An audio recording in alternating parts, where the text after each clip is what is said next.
एक ही धरती, एक ही इतिहास, पर दो बिल्कुल अलग रास्ते।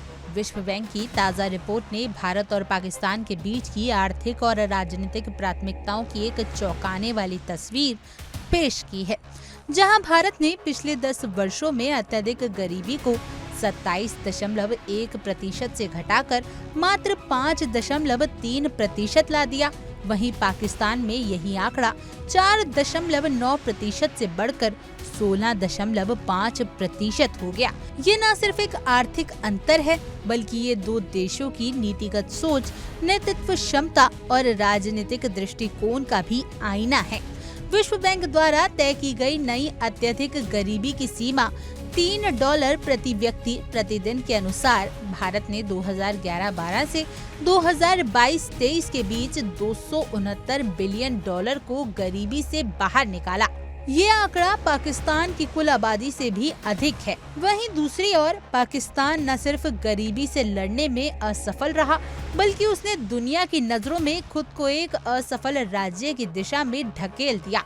एक ऐसा देश जो आतंकवाद की फंडिंग में अधिक रुचि रखता है, न कि अपने नागरिकों के विकास में।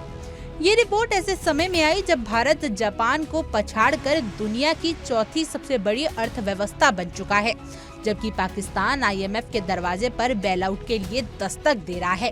भारत जहां अपनी नीतियों, आधारभूत संरचना, डिजिटल परिवर्तन और सामाजिक सुरक्षा योजना के दम पर आगे बढ़ रहा है, वहीं पाकिस्तान आतंकवाद, राजनीतिक अस्थिरता और सैन्य वर्चस्व के दलदल में फंसा हुआ है। भारत की सफलता उसकी शासन प्रणाली, लक्षित योजनाओं और समावेशी विकास के मॉडल का परिणाम है। प्रधानमंत्री ग्रामीण आवास योजना, उज्ज्वला योजना, जन धन योजना और खाद्य सुरक्षा कार्यक्रमों ने देश के सबसे कमजोर वर्गों को मुख्य धारा में लाने का काम किया है। वहीं पाकिस्तान में सेना का प्रभाव, आतंकवादी नेटवर्क को समर्थन और संसाधनों का दुरुपयोग, इन सब ने उसकी अर्थव्यवस्था को खोखला कर दिया है। विश्व बैंक और अन्य वित्तीय संस्थानों ने भी बार बार पाकिस्तान की पारदर्शिता पर सवाल उठाए हैं। वहां के फंड्स सेना के नियंत्रण में हैं, जो इन्हें रक्षा और भारत के खिलाफ युद्ध की रणनीतियों में झोंक देती है। बेलआउट पैकेज और आर्थिक सहायता उसी सैन्य प्रतिष्ठान की जेब में चली जाती है, जो आतंकवाद को पालने और सीमा पार तनाव पैदा करने में विश्वास रखता है।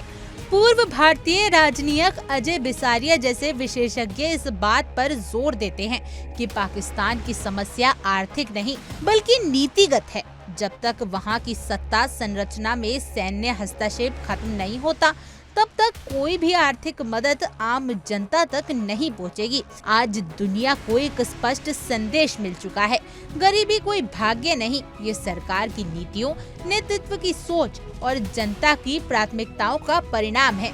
भारत ने दिखा दिया कि एक लोकतांत्रिक देश यही ठान ले तो गरीबी जैसे दानव को भी घुटनों पर लाया जा सकता है। और पाकिस्तान एक ऐसा उदाहरण बन गया है कि सिर्फ परमाणु बम या सेना से देश नहीं चलता, उसके लिए जरूरी है लोगों की भलाई, विकास की सोच और शांति की नीति।